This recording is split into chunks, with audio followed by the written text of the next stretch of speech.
Great. Thank you, Michael. Just to double check that everyone can hear me clearly. Great. Well, thank you, Michael, for that introduction, and thank you all for joining us today for day two, the panel for day two of the annual summit for health communication. I'm really excited about this panel in particular, and I hope you all are too. We have a really impressive list of experts who will be joining us today to share their insights and experiences fighting misinformation and disinformation with science and persuasive messages. As many of us know, this is a really important topic, and it's important that we actively fight myths and disinformation, considering the negative impact that it can have on health-seeking behaviors as well as other related behaviors. And we know all too well right now, considering the media environment and landscape that we live in today, that this challenge keeps getting harder and harder.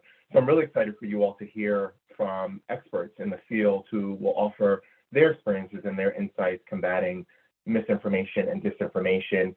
As with yesterday's panel, just the overall flow of this conference, just as a reminder for folks that there will be no slides shared. We expect to have a free-flowing conversation and discussion with questions that will be prompted by me and that I'll share with the panelists for them to react to, respond to, and feed off of one another and have a fluid and open discussion.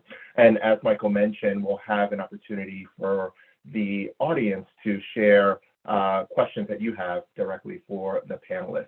So with that being said, let me just give a quick overview of who we have with us today, and then I'll turn it over to the panelists to introduce themselves, to give you all a bit more information about who they are, what their background is, and more specifically, ask the panelists during your introductions, if you could please share with the audience that we have today why you're passionate about this issue and why we should be as well. So let me just give you a quick rundown of who we have with us today. Then I'll turn it over to the panelists to provide a more detailed introduction to who they are and what their backgrounds are. So with us first, we have Imran Ahmed, who is the Chief Executive Officer for the Center for Countering Digital Hate. We also have Virginia Brown, who's an assistant professor in the Department of Population Health at Dell Medical School at UT Austin. Julie Rovner, who is the Chief Washington Correspondent at Kaiser Health News and is also the host of What the Health podcast. And lastly, we have with us today Emily Braga, who's an associate professor in the Hubbard School of Journalism and Mass Communication at the University of Minnesota. So with that, let's turn it over to the panelists to introduce themselves to you all, starting with Imran. Hi, my name is Imran Ahmed. I run the Center for Countering Digital Hate, which is an organization set up 4 years ago to try and look at the ways in which misinformation and disinformation are causing so many problems in our society, from things like the rise of identity-based hate to climate change denial, to the undermining of sexual and reproductive rights. And then most notably in the last year, what we've been working on is the proliferation of misinformation relating to COVID and to vaccines. In June 2020, we put out our first report, The Anti-Vax Industry, reframing what we see on social media spaces as an industry of well-organized, purposeful actors spreading misinformation. And we've driven that through over the past year to try and drive change, both from the bad actors themselves, but also from the social media platforms that so happily host them. But yeah, that's why I'm here. Thank you, Imran. And Virginia?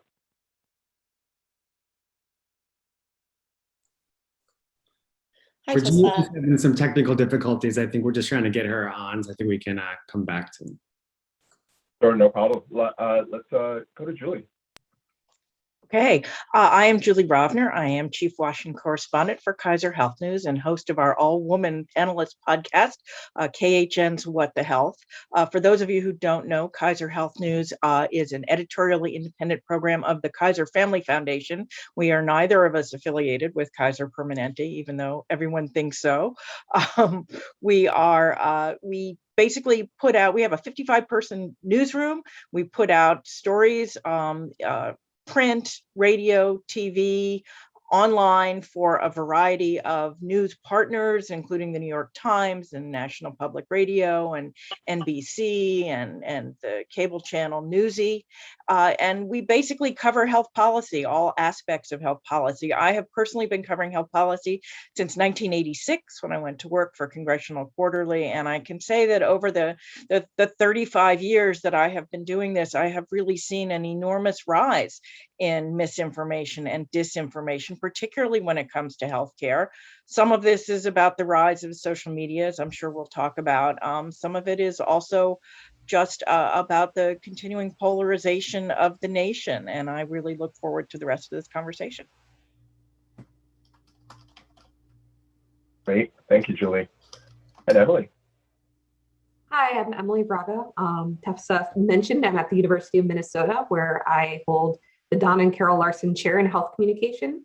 My research has been looking at misinformation on social media for almost 10 years now. And one of the perspectives that I want to bring is that misinformation on social media is a real problem, and it's something that we all need to be concerned about.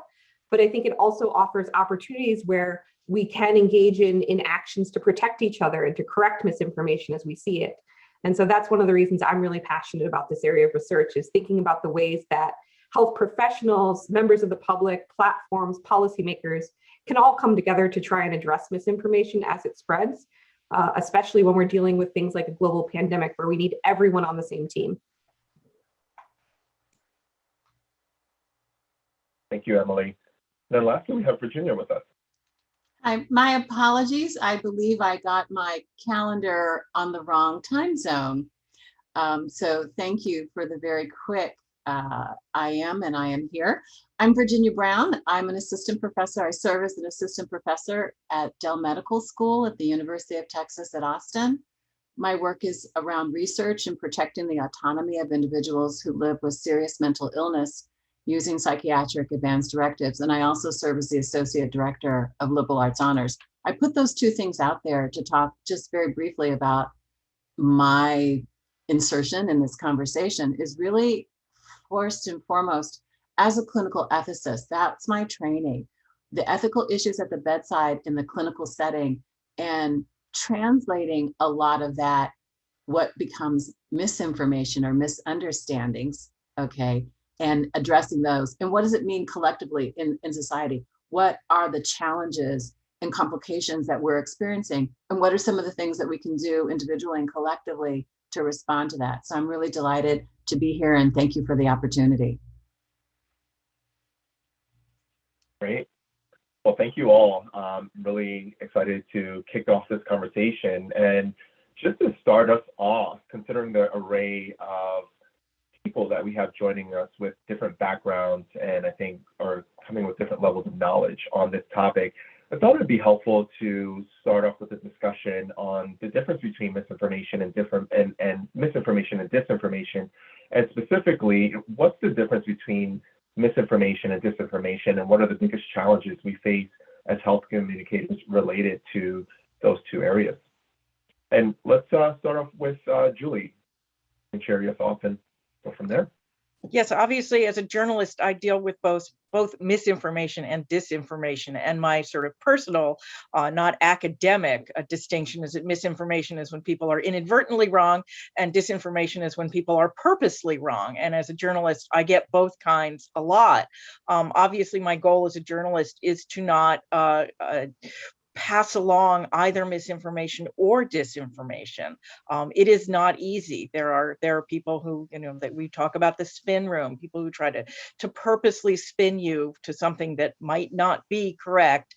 And then there are people who think who are dealing with you in good faith, but might be wrong about what you're telling you. So obviously, as journalists, particularly as health journalists, we have an obligation to make sure that our sources know what they are talking about and don't have, hidden agendas. And it's a continuing challenge. And I think in these days where sort of anybody can be a journalist, when I started out, you actually had to have a printing press or you had to have a broadcast license in order to be a journalist. And that's obviously not true anymore. So part of the misinformation and disinformation is figuring out who straight journalists even are right now.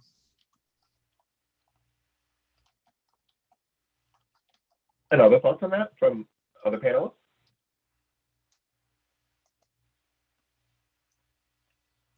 I think what Julie said was really spot on. You know, it's the deliberate nature, and it's the misunderstanding. It really shows up in a lot of the things when we think about origin stories of, I'm going to use the Tuskegee United States Public Health Services Tuskegee study, right? And the idea, the misinformation that syphilis was given to people has caused a tremendous misunderstanding and apprehension, and rightfully so. But the origin of that wasn't the giving of it, right? But it sticks in the ethos, and it sticks in the minds of people and plays out today. And we haven't done enough to unpack that. It's very difficult for us as a country to lean into what has been done wrong, okay? The misinformation that has sprouted up around it. And despite the president's apology, what was that, 1998 or so, for the Tuskegee syphilis study, it still is insufficient to address the misinformation of that, okay, that still rightfully feeds people's hesitancy, and then even spawns off some disinformation campaigns as well to keep people out of the health system. Just to build on what both Julie and Virginia have been saying, the distinction at first seems really clear, right? Like there's people who are spreading misinformation, spreading inaccurate stories for some kind of strategic purpose, whether it's monetary, whether it's political. And then there's the people who are sharing it on accident, who are just wrong, but they don't really know it. When it comes to social media, though, it becomes really hard to parse, right? Like if somebody is spreading disinformation and I retweet it in my innocence, now I'm part of that misinformation, disinformation campaign. So the distinction theoretically makes a lot of sense, but when it comes to practical solutions about how do you handle it, the strategies for dealing with someone who is doing it for strategic purposes versus innocent purposes are going to be very different, but it's not always really easy to tell what those two are because they become so intermingled.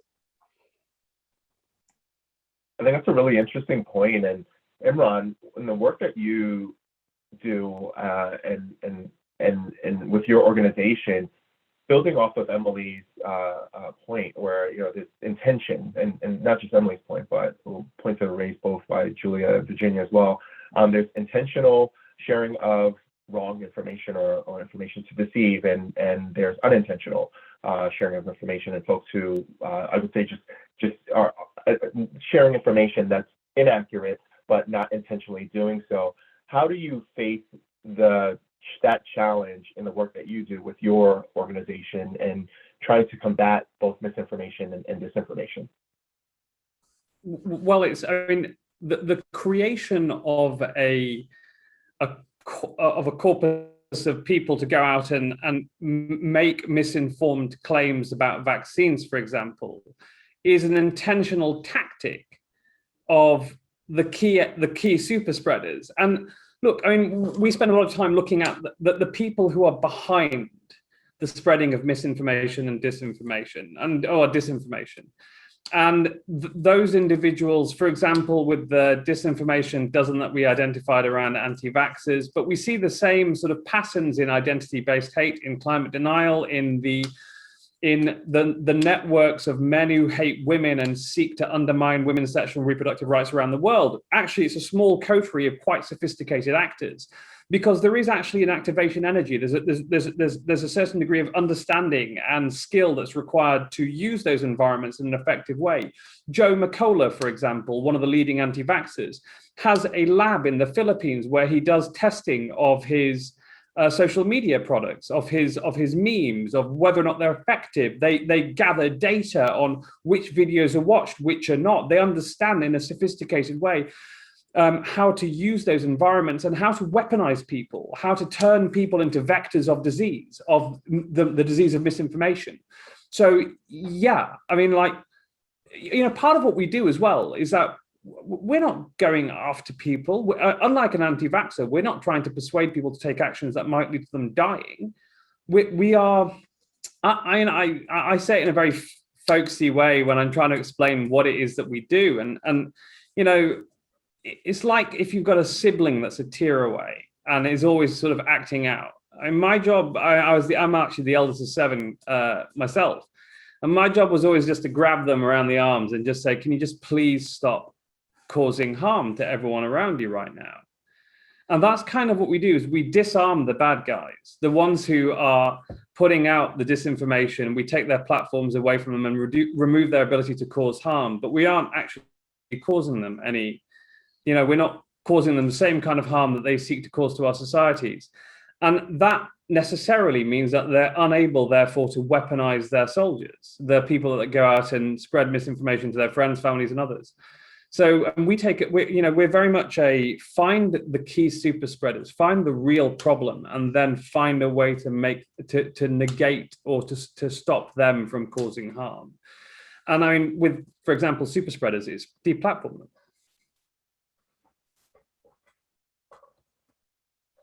Thank you.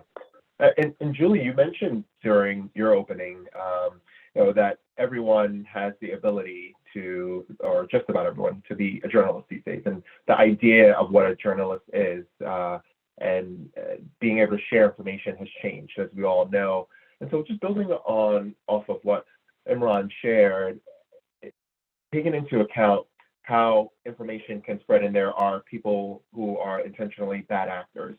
How do you work as a journalist to combat misinformation and disinformation, and can you share some insights from your experiences and from your field?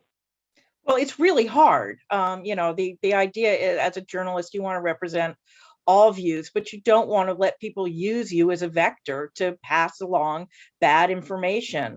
Particularly if you have, I was at NPR for 16 years. I had a very extremely large, audience, and I was extremely careful about who I amplified. And it is difficult. And on social media, everybody looks the same. Obviously, you can see if, when somebody is trolling you, if they have 5 followers, you can probably safely ignore it. But it's not, the fact that somebody has tens or hundreds of thousands of followers doesn't necessarily mean that what they are saying is accurate. So it has gotten harder over the years to be able to differentiate, and this is a problem right now with diversity, where we sort of journalism writ large is trying to diversify our sources, but it's always tended to be people that we know personally or that we've come to know personally, because we know that we can trust those people. And we need to find ways to reach out and get more unrepresented people without getting people who don't have information that we know we can trust. It is a continuing challenge. Any other thoughts on that challenge? Different perspectives? I want to just sort of share a foundational thought along this line. I teach across all levels, but it kind of started out when my kids were growing up. The internet was happening, right? And I realized that they weren't being taught how to critically analyze what was there. And then it showed up when I started, teaching in an academic setting. And I was like, this combination of like elementary age, middle school children and like 20 somethings, back in the late 90s and in early 2000s, there was no critical analysis. So when I think about what goes on in the classroom, right, back then and today, about teaching about critical analysis and critical thought and the overwhelming amount of information that's out there. And people say, I saw it on the internet.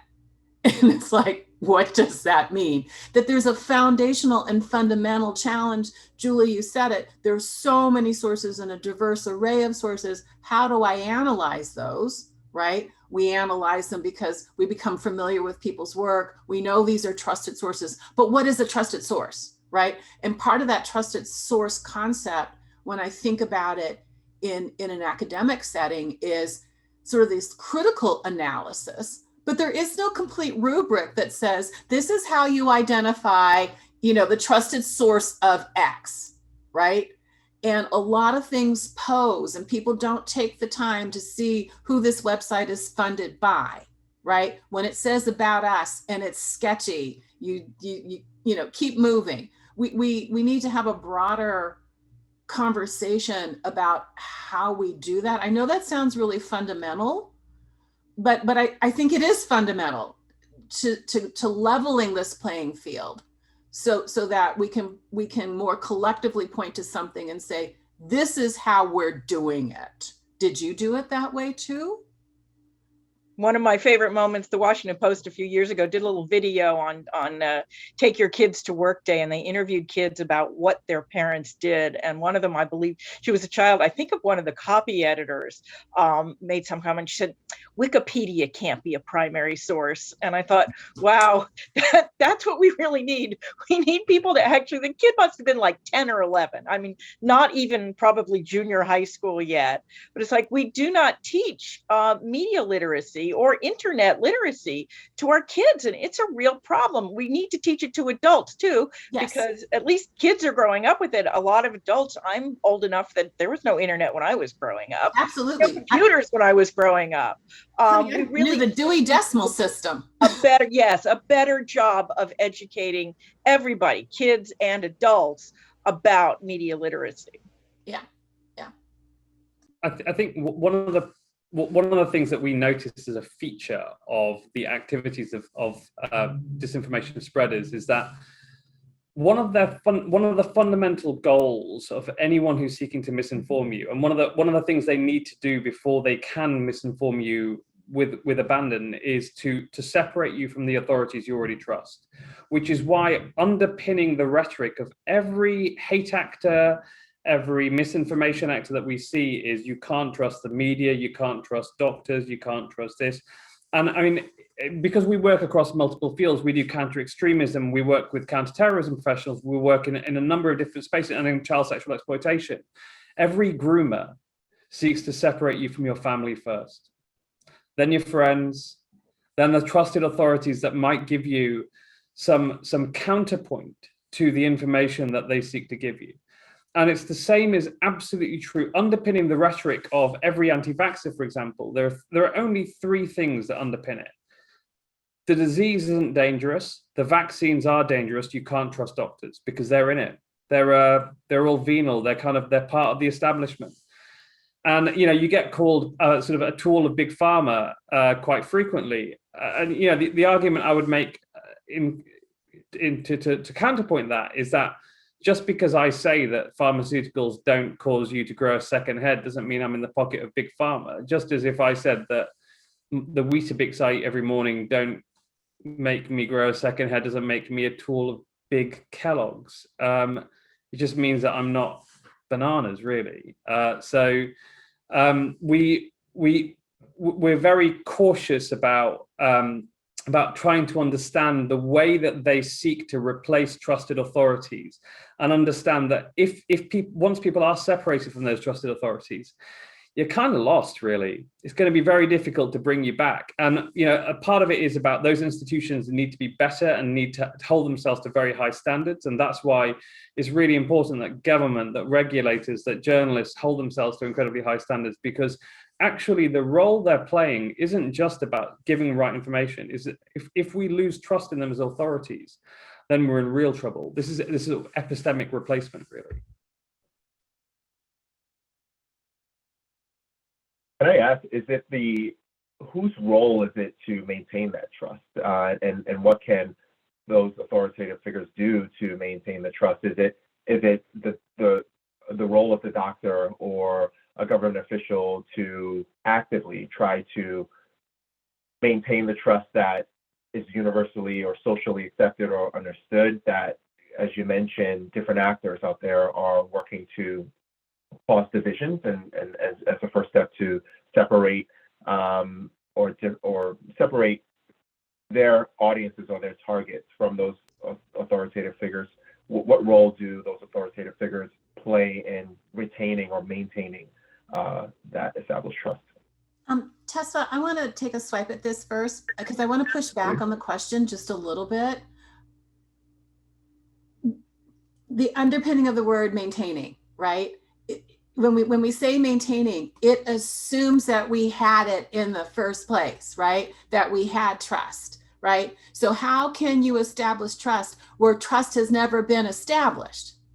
And I think I'm not talking about broken trust, right? I'm talking about communities, my community, my Black community, Indigenous people, where trust in the authority, trust in the system has never been there for us, for them, right?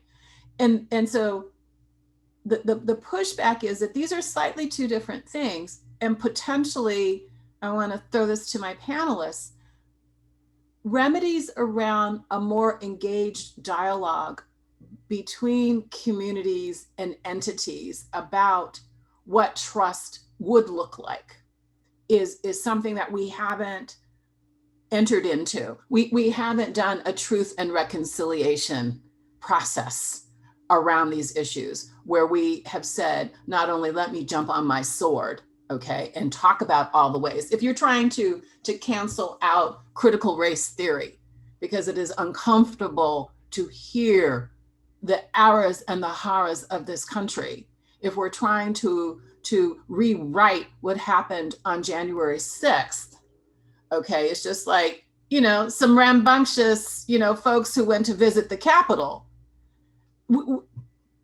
We're broken. And the foundation of trust is not going to be just the authorities. It's going to be a reimagining. Okay, you see this sign that I keep on the back of my wall, a reimagining that's going to take many parties to do this. I don't know the how to, but I know the foundation. That's a great point. Thoughts on that in reaction to? We did some polling at the start. So we did some polling in June, July, August, and September 2020 on trust in the African American community and in white communities on various different authority figures. And actually, we found that there were some differences, but they were generally pretty similar. That no one trusts the government, and most people trust doctors. There's actually, and there's correlation studies being done on trust in doctors and scientists, and whether or not people know about the Tuskegee experiments. And there was no correlation found. There's no causation found either. That's the problem, is that like some of the narratives that are out there about why people don't trust various authorities are actually just based on people's gut and not data. The data shows that people don't like governments because governments keep lying to them. And it's not different in my country. And I live in the States now, but it's not different in Britain. Anyone remember Brexit? The Prime Minister of Britain is the guy who wrote $350 million for the NHS on the side of a bus. It's the disease of misinformation is a global problem. It's a pandemic. And its instrumentalization by malignant political forces to benefit themselves is really, really important. I mean, I think that, look, there's a balance to be found here. And I see myself as part of an ecosystem. I actually see myself as very different to Julie, Emily, and Virginia. That my job is to specifically look at disinformation actors and make their lives more difficult. I think in American football, they call it, or you call it football. We do not. We call it American football because you call our football soccer. I think you call it playing defense. So your job is to push back the bad guys. But I'm doing that so that the quarterback, I don't know how this game works. Julie's the quarterback, I guess, in this, and Emily's a runner or something. I don't know. But that they can actually score the goal, touchdown. And I think that those institutions really, really need to get their stuff together. And at the same time, what hasn't happened before is anyone playing defense for them. So we've blamed ourselves for a long time for the lack of trust, when in fact there's been highly organized actors going out there to undermine that trust. And I think in that respect, there's a really important dual aspect to what we need to do. But the fact that those authorities politically have failed us again and again and again, have instrumentalized lies and misinformation on a regular basis, has caused a serious problem throughout all of our institutions and society. I think another thing that's making things more difficult now is changing perceptions and changing information. People are scared. I mean, obviously, everybody is in the midst of a pandemic, and what they see is, well, Dr. Fauci said we shouldn't wear masks, and then he changed his mind and said we should wear masks. And it's like, so we can't trust him because he doesn't say the same. He's not consistent. And I think, one of the things that we've seen also with the racial reckoning is that people are learning things, which is good, and changing their perceptions, which is good, but it's worrying people who can't find sort of a place to plant themselves. And I think it's something that we all just have to deal with and reckon with. And I think people are not used to sort of things that evolve and change, and you learn more and you say different things. But because everything is still there on the internet, you can say, but you said this a year ago. And I think the more particularly health communicators acknowledge that what they're saying now might be different from what they said before because they know more, really wouldn't be that hard. And yet a lot of them seem to not do it very often. To pick up on some of those points Julie was making, I think transparency and conversation and dialogue are absolutely essential. So explaining, like you said, well, here's the new information that came in and here's why we're changing our recommendation. Or when you have to make a recommendation before the evidence is in, being very clear about that. Now, I'm not saying that's easy. It's challenging enough to get people to pay attention. Our keynote speaker was talking about these little nuggets of information people want. A long, detailed explanation of the scientific process is hard to make interesting. But going back to those foundational education literacies we need news literacy. We actually need almost misinformation literacy. Imran was saying misinformation tactics actually are pretty repetitive. We see the same types of tactics over and over and over and over again across campaigns. False experts, we see that for climate change, we see that for tobacco, we see that for COVID. We're going to see it for the next thing.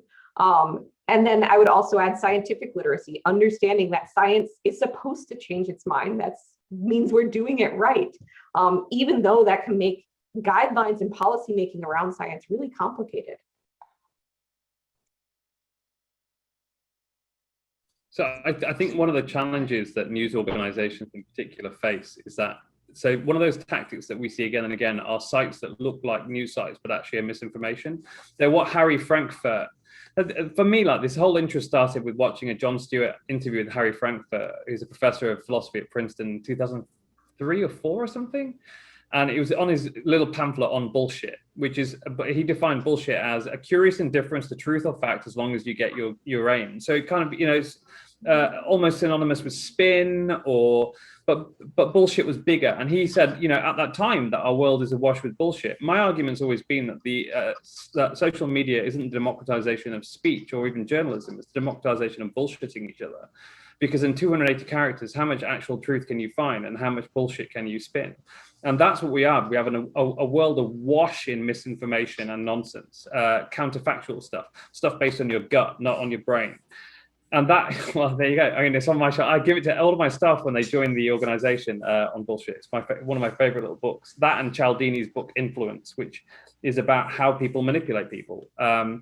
And we, I think it's really, really important to remember that's what we're dealing with here. It's a deliberate attempt to undermine things like the scientific method. They know better than to say that because someone changed their mind, that means the scientist was lying in the first instance. That's just the way science works. Mm-hmm. Everyone knows that, really. And actually what we've got are some really, really cynical operators trying to sort of weaponize every and a part of it is we've got to be able to take a breath as a society, but also as journalists as well, and as communicators, as people who are trying to not allow ourselves to be affected by every single sort of, whistle and pop that we hear around us on social media, and actually drive through our central messaging, because people will get it in the end. And I think we've, to an extent, the problem with social media is that it's almost like chaff. It distracts us from honing in like a laser guided missile on what we actually want to say. So Imran, if we were to, could we get a partial diagnosis here? When we think about this need, how would we define or describe the driving motive force behind the disinformation? What has what has unraveled in society? What is the angst? What is the anger? Besides the fact that as an educator, I'm always like, okay, clearly we missed the mark, in our civic engagement. Aside from that, like those lessons got pushed out of the curriculum, it's like a long time ago. What are we looking at?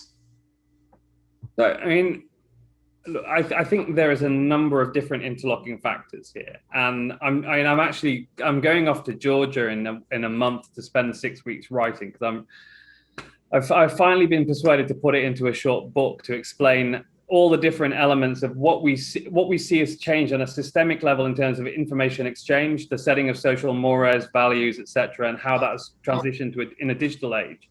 And the fact that we just haven't understood it. We keep saying things like we can't form a consensus in our society, and you can't build a society without consensus.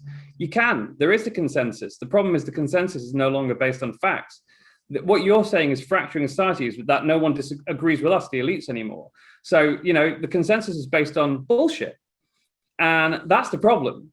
So actually what's happening is counterfactual consensuses. I mean, that actually bad actors and those who seek to misinform have understood how to weaponize things like faux populism. So digital populism is basically frequency bias from psychology. And it's, if you see something frequently enough, you believe it to be true and normal, and therefore you believe it's acceptable to believe it. So there's a number of different interlocking, like psychological, technological, and social psychological factors. And we just haven't cottoned on to the fact that it's not the world is changing. It's not that the world might change. It's not that bad things are happening. It's that the world has changed.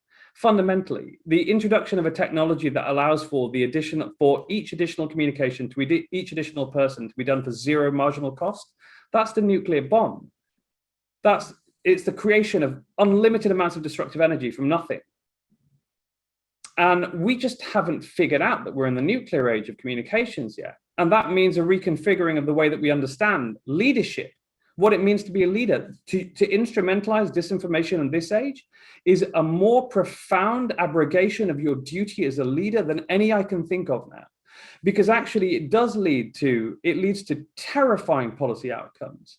It leads to bad things happening. It leads to hate, it leads to death, it leads to destruction. And so we have to understand that this is a different age that we're in. It changes the nature of our balancing of fundamental rights, the right to life, the right to free speech, the right to free association. And it also requires us to be a little bit, we are going to have to understand that we're also trying to have those debates, understand a really complex situation in one in which we are being peppered with misinformation and also things like trolling, which is purposeful behavior designed to make us not take up certain causes or not say certain things or not think certain things. So there's all these things happening. How are we going to negotiate our way through it as societies? Well, that's the challenge for the next few years. It's very, very exciting. I look forward to taking part in it. I'll give you the answers if you buy my book eventually when it comes out.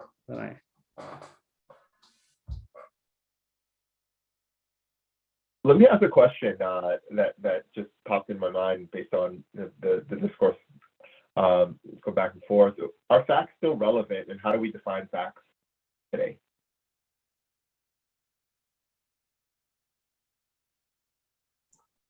So, of course, facts are relevant. I've got to start there, but the definition of them is incredibly difficult. So I'll take this from a health perspective. There's actually a very few spaces in which science is settled, and therefore the line between what is true and what is false is really easily determined.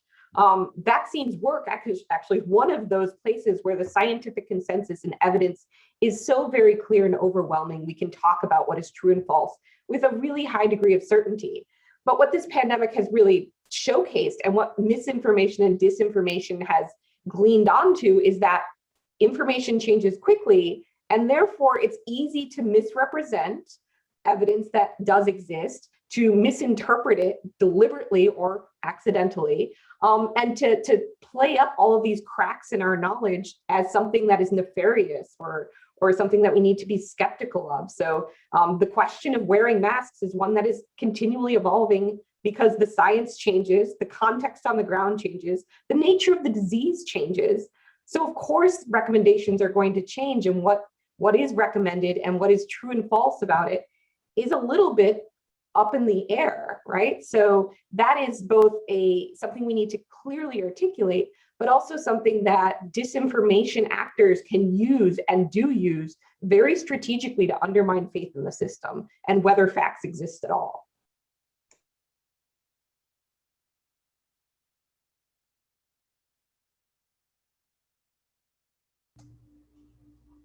I'm intrigued by what's in the chat, and I want to try and see if I can link it sort of to what we're talking about. You know, the facts and the trust. I do come from this clinical space. You know, I am not a practicing clinician by any means, but I am a clinical ethicist, and I teach medical ethics. And this idea of the physician-patient relationship is sacred and foundational. And I appreciate the person who wrote, you know, I don't assume it. I work to earn it. And I think that's fundamental. I also think at the core of this entire conversation, in whatever space you're in, part of earning that trust is the acknowledgement of past or current bad practices. To acknowledge that there have been and continue to be bias in the medical system that leads to continues to lead to poor health outcomes is real, it's true, and it's not because of the melanation of my skin, okay? My only melanin problem is I have vitiligo. So my skin, you know, kind of goes back and forth, you know, between losing the pigment and trying to maintain it. That's like the only melanin problem I have. But society assigns problems around that, okay? And for clinicians to really understand that the responsibility is person by person by person, and to really ask the question, what do you feel fearful of? You know, what makes it, what gives you fear coming into this space? What do you worry about? And to really get that out in any of these dimensions that we're talking about. It is the tough question that most of us don't want to deal with, because it's very disconcerting. You know, and I'm going to drop this piece. You know, as the mother of 3 grown children, 2 grown men, you know, who were in New York, still in New York during stop and frisk, one of whom went on a road trip with his boys across the country at graduation. I was like, okay, you know the drill, all right? You know the drill. You know what I have to tell you. That's difficult. And we don't lean into the difficulties. We want to say, well, that was then, you know, my people didn't own slaves. My people didn't do this. You know, I'm like, it doesn't matter. We were all impacted by it, and we're all affected by it. And that's the truth and reconciliation that we have not done.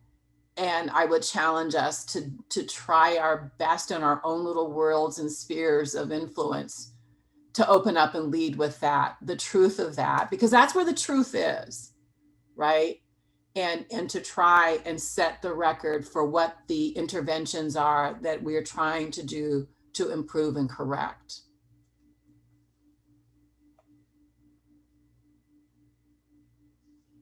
If I can just build on that, Virginia, and pose a question to the panelists. You touched on the impact of mis and disinformation, and you mentioned it just now and also previously, and taking into consideration the impact overall of mis and disinformation in a variety of different ways and a variety of groups. What do you all believe has been the social cost for the growth of mis and disinformation, you know, historically, as Virginia touched on, but also, you know, specifically in the past 3 to 5 years, as well as where we might be if we continue on this trajectory for the next 3 to 5 years? Thinking about the whom and whom is being impacted, what do you all believe is the social cost for the growth of misinformation and disinformation, and essentially who's paying for it?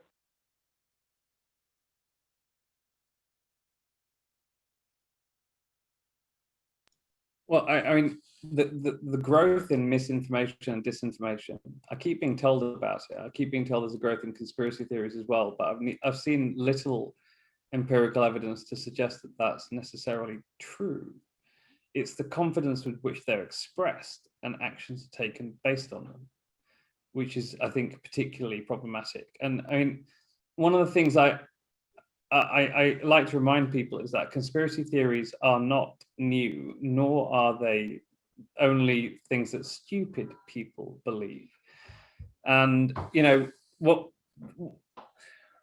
one of the problems is that often they tie into basic human psychological desires, needs, weaknesses. And in particular, look, we know that there is a strong correlation between belief in misinformation and conspiracy theories and epistemic anxiety. So an anxiety not just about knowing what's true or not, but knowing where to get that information from. And COVID, so in the UK, Boris does very few things right. And I used to work for the other party, so believe me, I find this very difficult to say this next bit.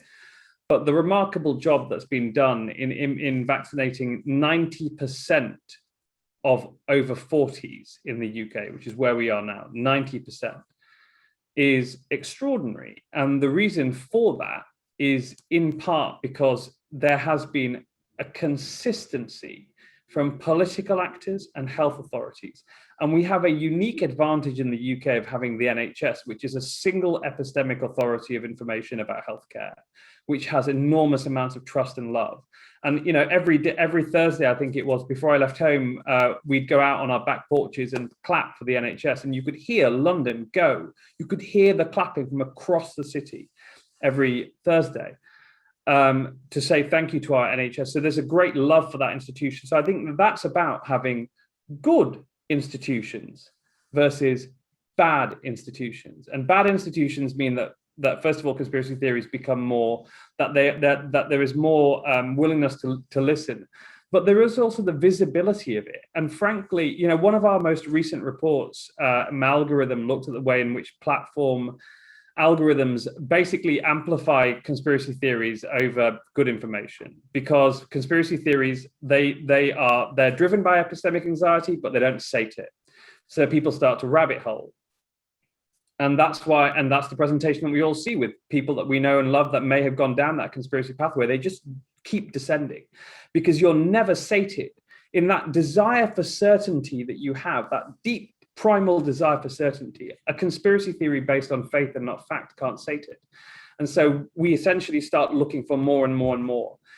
And what we found was the algorithm feeding it up. So we found that if you followed wellness, the algorithm was literally recommending to you posts from anti-vaxxers. If you're looking at anti-vaxxers, it was giving you QAnon and anti-Semitism. If you're looking at QAnon, it was giving you anti-vax and COVID denial. So, and we found that. And I think in part the algorithms are that they're learning from 1 trillion clicks, right? And they are learning that once someone goes down this pathway, the way to keep them on platform is the most addictive type of content possible is this one.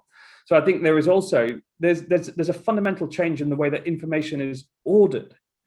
That the way in which information is ordered in the primary means that we all use to get information now. I mean, I've moved to Washington. That's my bookshelf. I've got like 6 books on there. Everything's on my computer. Everything's on Google, one search away. So I think that we fail to understand, and you know, this is almost a perfect example, this particular crisis of what would happen if the information ecosystem was ordered by Mark Zuckerberg and not by, you know, the BBC, NBC, and you know, by and also by the collective power of society in providing you with that corrective. When you see people in person and you say, I think there's a microchip in my vaccine, and your friend says, don't be an idiot. But I think that last point is the one that I want to try to input some optimism into, right? Like, if algorithms are increasingly controlling what we see, they are black boxes in a sense, but they are also input with us, right? They are not something created externally, they are created by people. And the inputs we give them are driven by societal decisions and individual decisions. So I think that that's a space where we need a lot more attention about what choices can I make, conscious choices, to teach the algorithm better, to teach them better information paths, and what pressure can society put on platforms to make sure algorithms are not just optimizing for attention or engagement, which I get, like that's their job. But what are the social goods that we think need to be optimized for, or at very least optimized away from? So this is both very troubling, but also I want to we are not completely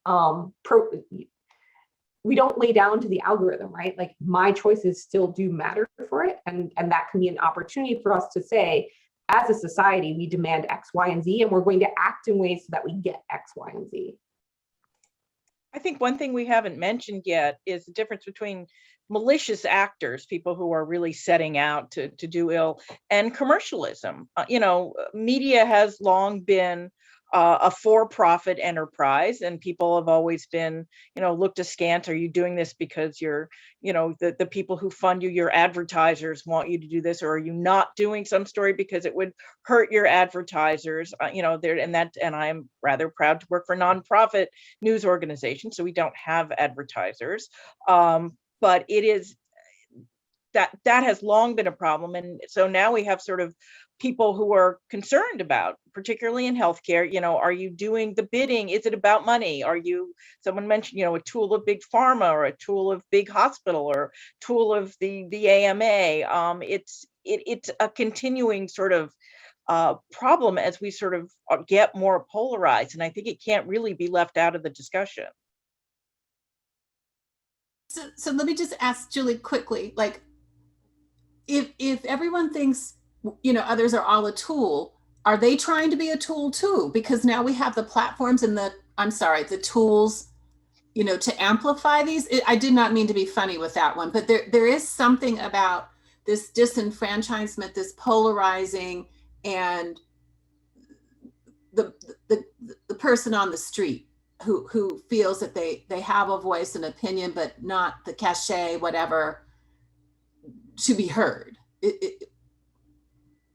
I remember having an argument in the 1990s, so pre-internet. I was on C-SPAN. C-SPAN has the morning call-ins, and one of the callers was arguing with me about something because they had seen, C-SPAN was this great democratizer. You could watch congressional hearings and you could watch floor debate, and they had watched this hearing, and they therefore knew what had happened because they, in Peoria, Illinois, had seen the same thing that I saw. And I think I sort of had to explain that, yes, we all watched the same hearing, but when they turned off the cameras, I went and talked to the rest of the people in the room. So I have information that you don't have. I know more than you do about this, but people don't want to believe that. It's like, well, if I saw it, we must be equal.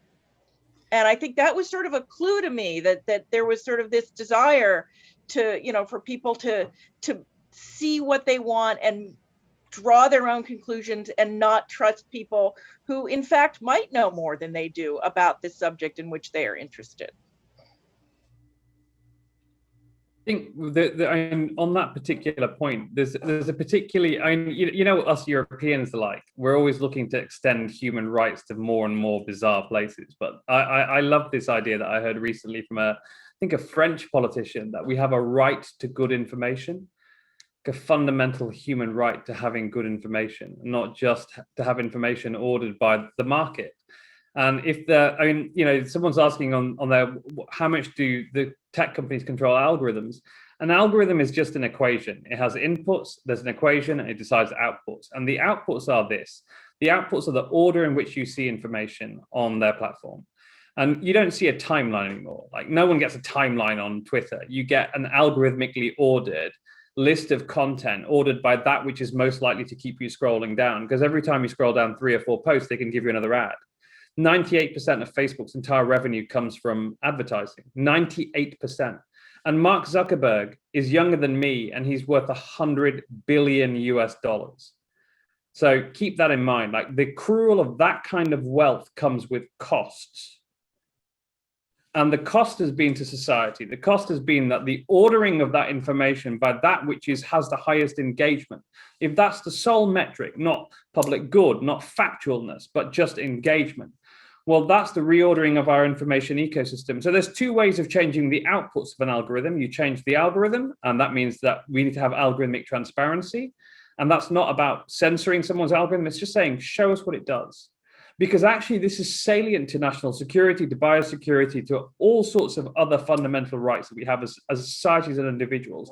The second thing is about the inputs.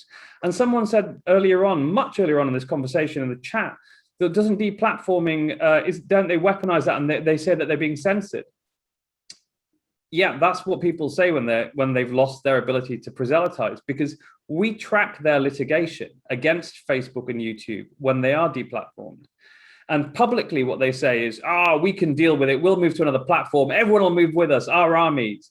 In the litigation, they say, no one moved with us, our businesses were destroyed, and we were incapable of weaponizing that information that we've been putting out there. They plead poverty and basically the loss of their algorithmically amplified bullshit platforms.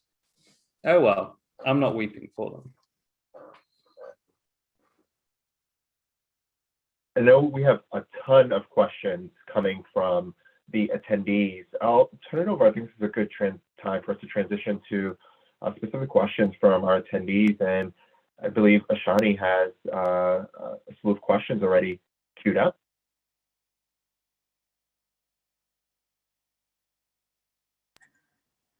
Hi there, everyone. You can hear me, right? I think so.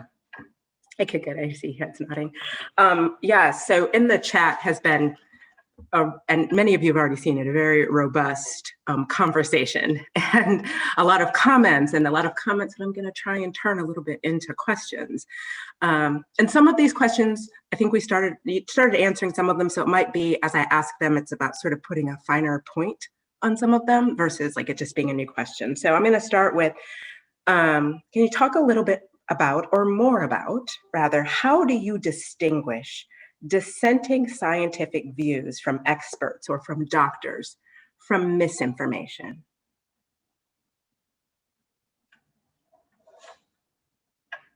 Well, I'll start because obviously I have to do that all the time. It's hard. I mean, one thing that's important is that journalism, most journalistic enterprises, you have a lot of people who have eyes on your product. Editors, multiple layers of editors. In the case of Kaiser Health News, when we partner with somebody, we have not only editors at KHN, but then we have the editors at the partner organization. So, hopefully if something is awry, that will get flagged. But it isn't easy. I mean, part of my job as a journalist is to reflect other points of view. If I see something that I can tag sort of immediately as misinformation, I won't include it. But in something like COVID, where knowledge is changing every 5 minutes, and we had all these preprints of papers that were being peer reviewed but hadn't been peer reviewed yet, it's gotten increasingly difficult to tell, what kind of information is really responsible to put out. So I'll just jump in to first reinforce exactly what Julie said. It is incredibly hard, and that is why it is such an effective disinformation strategy. Attempts to undermine scientific consensus, to make it look less than it is, to promote false balance, all of those are really common across all of these different spaces. And so they work because it is hard. The other thing I would say is the best friend is what scientifically we call lateral reading, but really is just called searching. Don't look for one source of information. If you look for a lot of different sources of information, if 10 news organizations are reporting something very similar, that's a really good indicator. If you're seeing really similar scientific articles all reporting the same thing, again, that's a really good indicator. So one of the biggest problems, or one of the biggest flaws we have when we look at misinformation, we've tried to tell from just the website itself or from the content itself, and people are really good at making themselves look credible. So moving outside that one space to verify from a lot of different spaces is really important. That's a wonderful response. It made me think, as you all were talking, about like my own behavior on TikTok, and that I will watch a little bit of a TikTok addiction, and people will say things all the time, and they come off with so much authority, and then I'll run to my husband and say, "Hey, did you know that such and such?" And he'll say, "Where did you hear that?" And I'll say, "I heard it on TikTok," and he's like, "Yeah, no, TikTok is not a source," and so I'll have to go check it elsewhere. So that's very helpful. Okay, so related to your response to that question, Julie and Emily, but anybody else, please don't hesitate to chime in. How do you ensure that you are doing exactly what you ladies shared that you're doing, but that and that you're not censoring anybody's views. Virginia has. Yeah, this is when you have to teach this stuff, for me, is how you learn it, right? So when there's the distinction in what you're saying is something about, is this a dissenting opinion that might be tomorrow's future? Imagine you were an abolitionist, okay, way back in the day, the abolition of slavery. You're a hella dissenting point of view, all right? Everyone like, how many people were saying that? Our mathematics here might not have us front and center, okay, in 1802, okay, right. If we're talking about the abolition of slavery, right? So there's something important about what is the consensus. When I tell my students, 20 citations at a minimum, they roll their eyes, and I'm like, you won't know the dissenting opinions about your topic till you've read at least that deeply for a 10-page paper, okay? And who's dissenting, who's positive, who's dissenting, where's your opinion, and what's the novelty of the dissension, okay? What is the basis of the dissension? Because there's something valuable about that if you think about abolition as being a dissenting opinion. We can't throw it all away, but how do we listen and analyze what's out there for factual possibilities, another way out? And I'll close with this. Maybe it's something like this dissenting opinion acknowledges what's out there and openly says, I'm trying to offer a new look at it. I'm not sure, but I think it's an important part of this discussion. And I would just add one thing. Freedom of speech is incredibly important, but freedom of speech is not freedom to broadcast or freedom to be heard or freedom to be amplified. I'm not censoring someone when I don't repeat what they say. I'm just choosing not to repeat it. And this is something I like Virginia, have to talk about a lot in the classroom. Like, your First Amendment rights in the United States do not include the right to post on Facebook. That is about government censorship. So I think we do need to be really careful about, we do want to protect freedom of speech. We do need dissenting voices and a lot of voices. And that's something social media can do, is let people enter the conversation who historically have been excluded. But not amplifying them and not listening to them and not giving them a platform is not the same as censorship. I mean, just to reinforce that point, when we look at, for example, Facebook's motions to strike down litigation against them by people who've been deplatformed, they very clearly state we have the right to freedom of association and whom we do business with, and therefore to whom we amplify. And we have the First Amendment right to decide what's on our platform. It's not, the courts cannot tell us what we can and cannot say and who we can and cannot do business with. We have that fundamental right. The freedom of speech is not equal to the freedom, and this is Sacha Baron Cohen said this memorably in a speech to the ADL. Freedom of speech is not freedom of reach. You don't have the right to have your voice amplified constantly.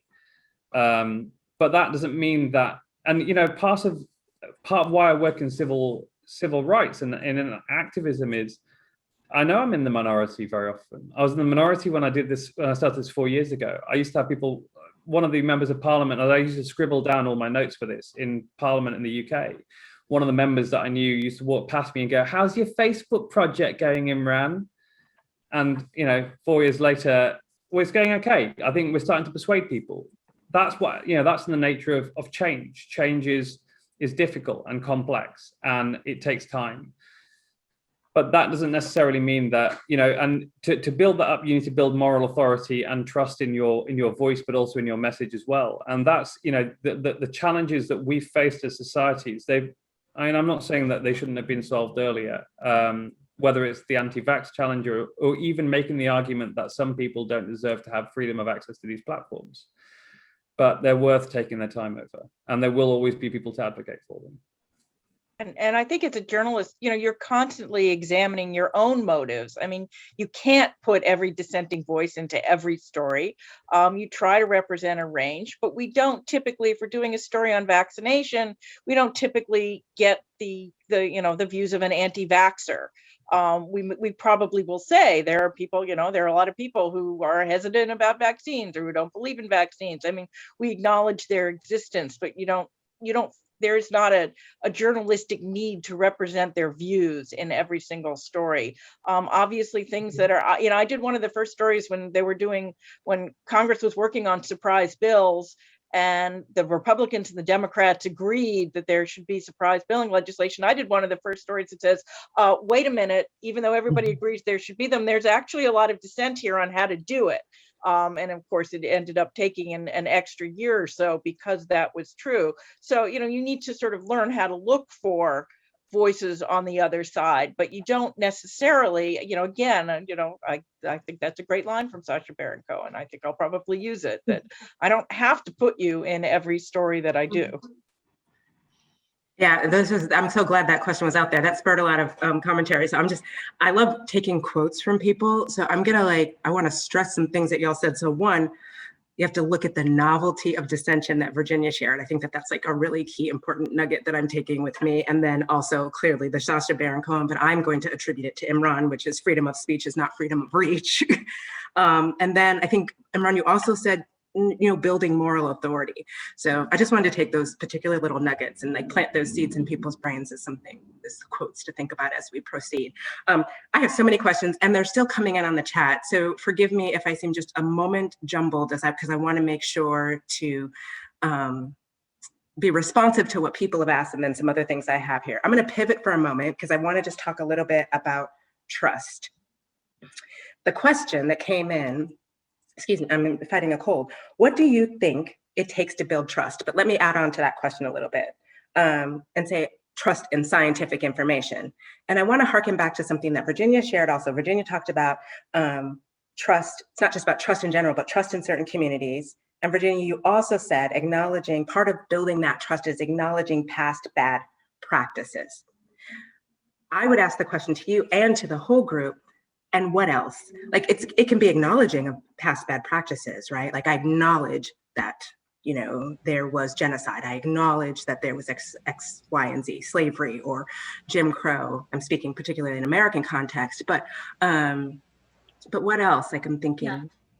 Because it's not just I'm sorry, right? The Right. acknowledgement isn't oops, sorry, my bad.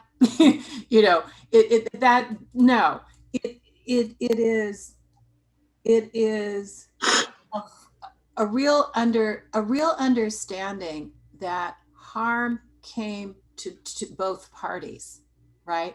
I'm sorry I stepped on your foot because I'm lost in thought about whatever. Harm happened in both spaces. We have all been harmed by slavery in this country. It is the perpetuation that some folks are better than others. And if you have a false construction that you're better, okay, and you suddenly see, quote, other people getting those jobs that you thought were yours, you have been harmed because your sense of who you are and your entitlement and your right to these things is suddenly been upended because you got propped up for false purposes. We don't talk about that consequence of this. So pardon me, it's the apology, but also the acknowledgement of the consequences to the rest of us of this act, that we experienced harm as well. We don't want to talk about that. We don't want to unpack that. And I think that's a place to start this conversation.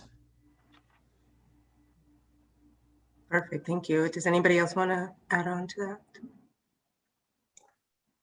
I would say as much as possible, starting up from a place of respect and empathy and understanding, right? Understanding what is really driving people's motivation, because we're all driven by mostly the same things. And we've all been susceptible to misinformation, right? I'm sure all of us have accidentally spread it or believed it. And so coming from that and seeking to see what the real hesitancies are. I'm thinking about vaccination, is going to get you a lot further than starting from, you're wrong, here are the facts. If you can, you want to get there, you want to have that conversation, but if you start there, they're just not going to listen to you. So respect and empathy in these conversations, in these moments, even when at times it feels very frustrating to just want to say, but vaccines work. Yeah. Oh, thank you, Emily. Imran, it looked like you came off mute. Yeah. I think that that's a really important point, that it's really difficult to dissuade someone once they've fallen for misinformation, and fact checking isn't enough.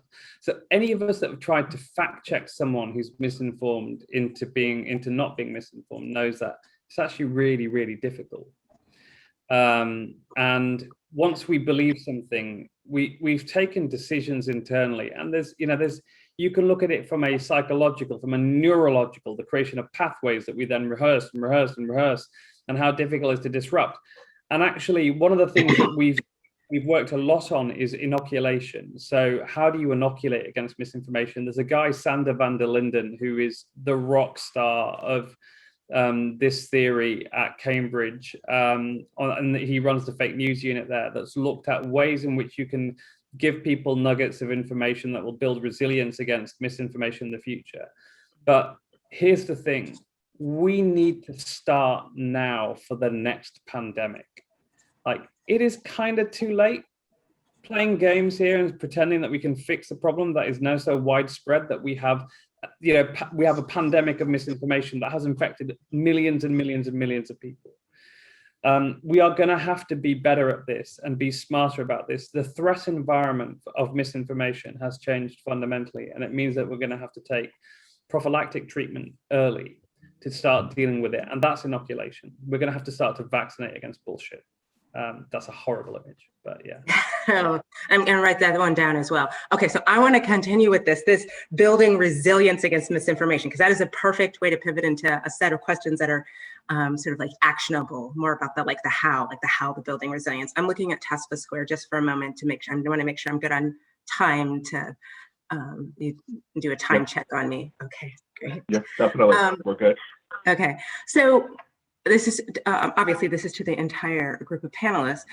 What are some important ways that health communicators can develop, can shape persuasive messages that can cut through this clutter, cut through misinformation, and really change behavior? So here I'm asking specifically about best practices to do that you are finding in the work you're doing.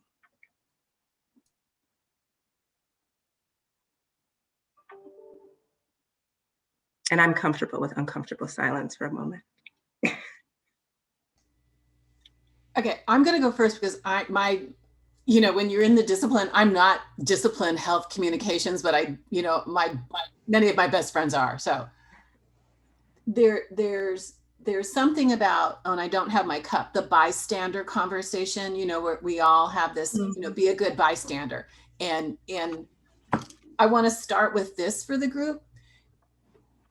Being a good bystander does not require you to understand. Then I love Aram's bringing in this book on bullshit. It doesn't mean that you have to fully understand the bullshit that just got served. Like, was that a microaggression?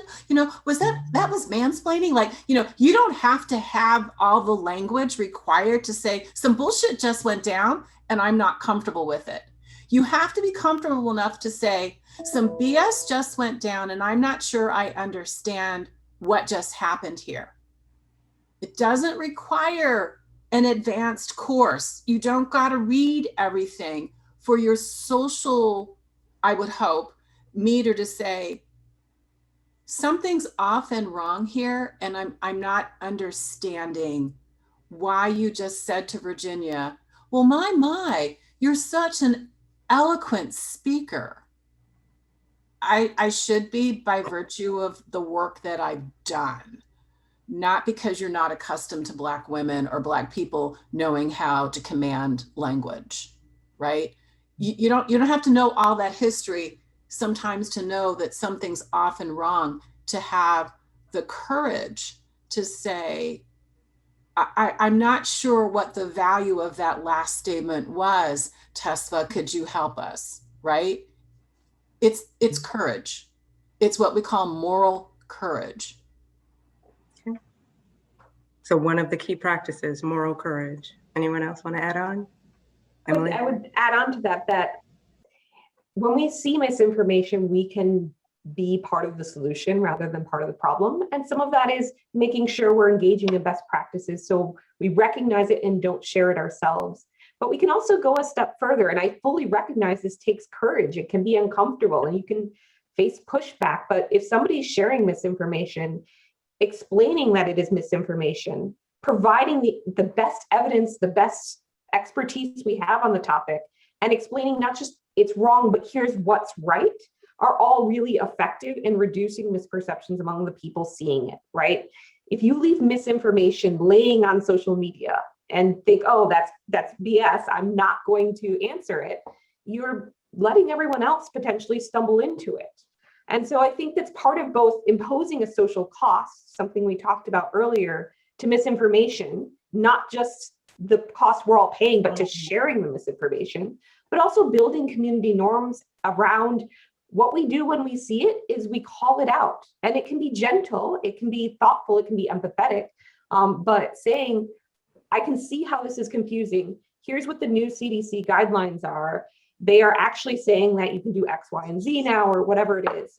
So seeing something and saying something can be a caring action and not a confrontational action.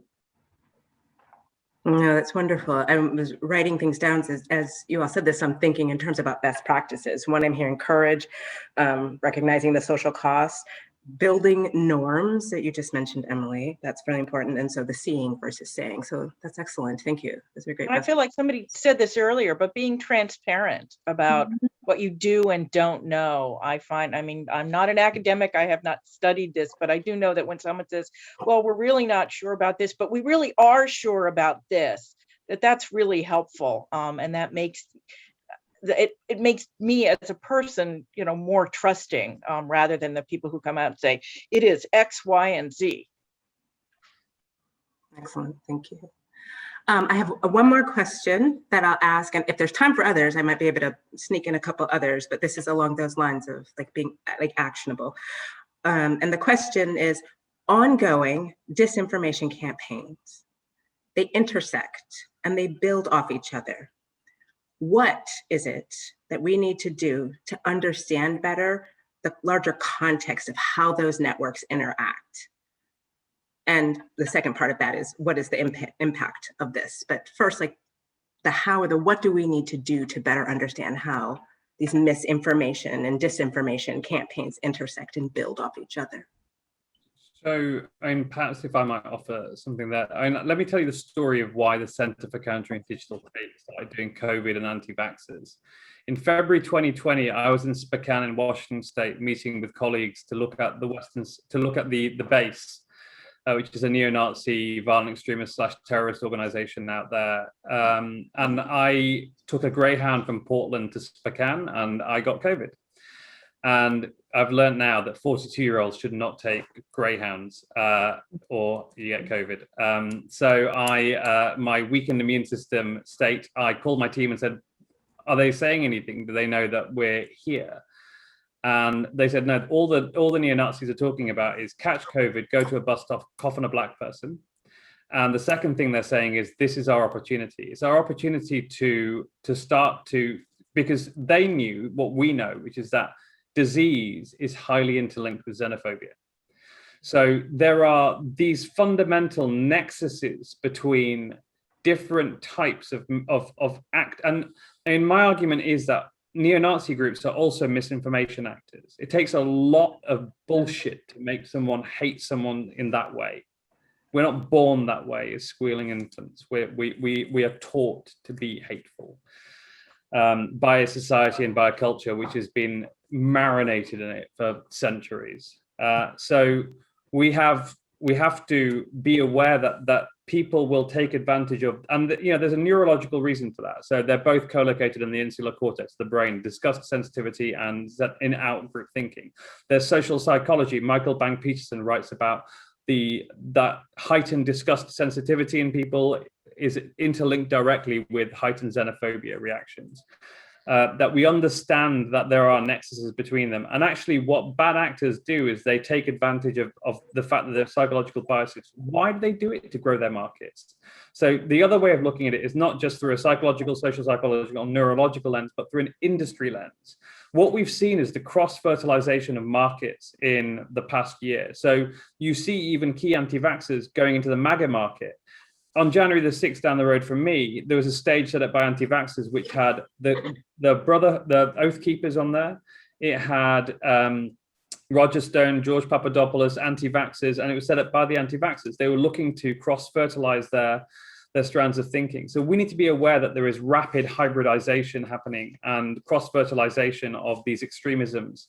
They're fundamentally all based around the idea that you can't trust authorities. They're all out to get you. They're going to kill you. They're trying to support X other group, not you. And I think we have to be aware that that's changing the threat environment really substantially. But I mean, I just want to very, very quickly, if I might, just push back to the last question, Ashani. And I think the one thing that I've learned is be gentle on yourself, because this is terrifying and it's complicated and it's happening fast, especially in digital spaces where we're overwhelmed by this sheer number of misinformation nuggets that we're seeing. Take a breath and look at things strategically. Don't think it's your job to have to fix every bit of misinformation. It's not. And I think that also gives us the ability to let what is good about us shine through, which is that if we're not breathless and sweaty running after the latest bit of misinformation, we're wise, we're thoughtful, we're actually trying to help people. And you can't let that shine through if you're constantly looking as though you're angry, pissed off, tired, stressed out, and a mess. I was going to say I have other questions, but I almost don't want to ask any questions, and I kind of want to end on that because I mean it gave me chills. It was wonderful of what you shared, and I think what I'm really taking away from that is to give all of ourselves patience and grace as we navigate what we're going through, these multiple pandemics, COVID as well as others. So okay, I'm going to give the floor back. Thank you all so much for gracefully answering all of those questions. Tesfa, the floor is yours. Sure, thank you, Shani. We have just a few more minutes, and just as Shani shared, that last point that you shared, Imran, in terms of a key piece of advice of taking a breath, thinking about things strategically, and being gentle on yourself. I think it's a really important takeaway. And one of the questions, or the last question that we had to close for all of the panelists is what's one piece of important single advice that you would pass on to the next generation of youth or young adults on this topic who will be engaged in this area and combating misinformation and disinformation. And you've helped naturally and organically kick us off with a response to that question, Imran, and wanted to pose the question to the other panelists to close this panel. Again, one piece of advice that you'd pass on to the next generation, singular piece of important advice, just as thoughts from any and all of the panelists would be great, building on Imran's recommendations.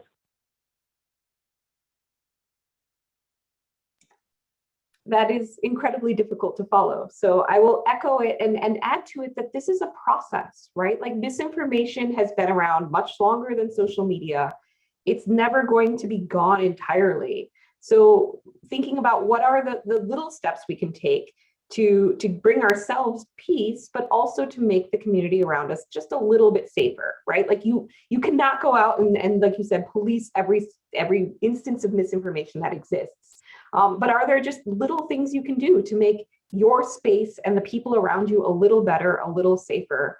And I think you'll both feel better. And if we all do that, it will actually lead to substantial change. I would say, and this is advice I give, generally, be skeptical, but don't be cynical. Not everybody is passing around misinformation and disinformation. So keep your antenna up, but don't become a conspiracy theorist. And I would add to that, in my role, because I think I identify myself most as a teacher, though I'm a researcher is the majority of my work, but I learned through that that I don't know everything, right? And I've got to be comfortable with saying, you know, I really don't know. And I've got to be okay with that, because there's some stuff that I just don't know. And I have good colleagues and friends and new people that I can go to, and I can say, help me understand. So I want to be able to model that it's okay to say, I've been asked, you know, it's not just out of my comfort zone. I just don't know. It's easy to say, well, you know, I only study this, that, and the other. Like, that's your go-to academic phrase. But like, fundamentally, we've got to be able to say that we don't know, and that it's okay, and we can figure it out together. Great. Well, thank you all. Thank you. Those really, really great words of advice. I want to thank our panelists, Virginia, Emily, Julie, and Imran, for your thoughts, spending the time with us today. There's so many thoughtful nuggets that were shared, recommendations. I have a full list of notes. I know others as well. I also want to thank the attendees, both for taking the time to join the panel, as well as for the thoughtful questions, and Ashani for gathering all those questions and posing them to the panelists. Thank you all. I think with this, we'll turn it over to either Michael or Terry, and just want to again convey our thanks to you all on behalf of the Society for today's session.